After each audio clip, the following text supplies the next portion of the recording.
ever for a minute think we could get her to play at the level that we needed. That takes a lifetime of commitment, obviously. Well, Billie Jean also approached tennis the way she approached life. She was a bull in a china shop, if you know what I'm talking about.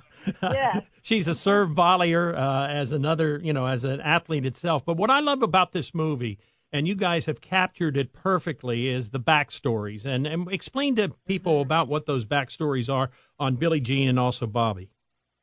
Yeah, well, that was why we wanted to make this movie, because people are familiar with the match, but they don't know what was happening in the personal lives. And in particular, Billie Jean was having a real upheaval in her marriage. She was, 8 years into her marriage to Larry King, and she was having her first relationship with a woman. And it was at a time when all the eyes of the world were on her for this match. So it was a very tense time. As well as, she had just formed the Women's Tennis Association and fighting for equal pay. And, she just had so much on her plate and so much on the line. And I think that's what really impressed us about her story, is that with all of that, she still could conjure the strength to beat Bobby Riggs, just what that would take and the kind of focus. It's so impressive. I know she did not want to be brought into a circus-like atmosphere, but she was almost brought into this because of what happened with Margaret Court, the massacre of Margaret Court on Mother's Day. And I thought that most people don't understand or appreciate that. And I think, obviously, Billie really felt that she had to take that step. How important was that?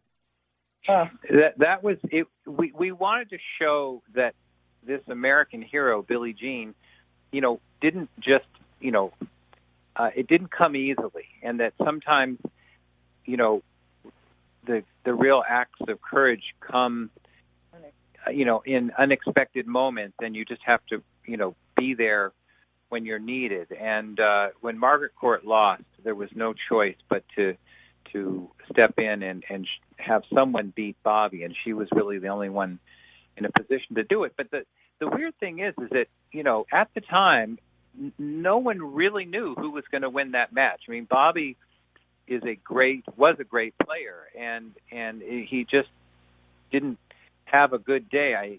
We talked a lot with Lorne, his trainer, and we talked about how maybe on another day he might have, put up a better fight. But Billie Jean really made her point.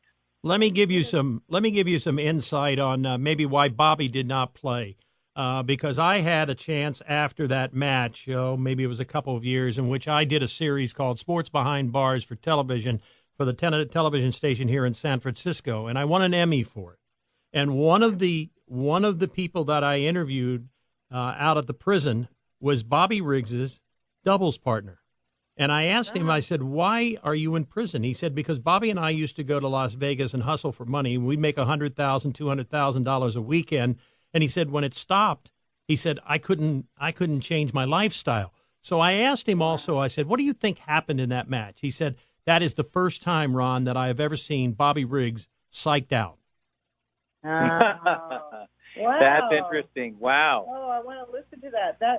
That's so interesting because, the whole issue of did he throw the matches come up in some interviews, and Lorne obviously, vehemently denies it, but also, he was offered by Jerry Perenchio to play Chris Everett for $1 million if he beat Billie Jean. So, he saw this as a new kind of, career move. He was going to just keep playing women tennis players, and but I think Billie Jean really put a stop to that. Yeah, one of the things I think the reason is the fact that if you take a look, Chris Everett, she has that image of being, just perfect.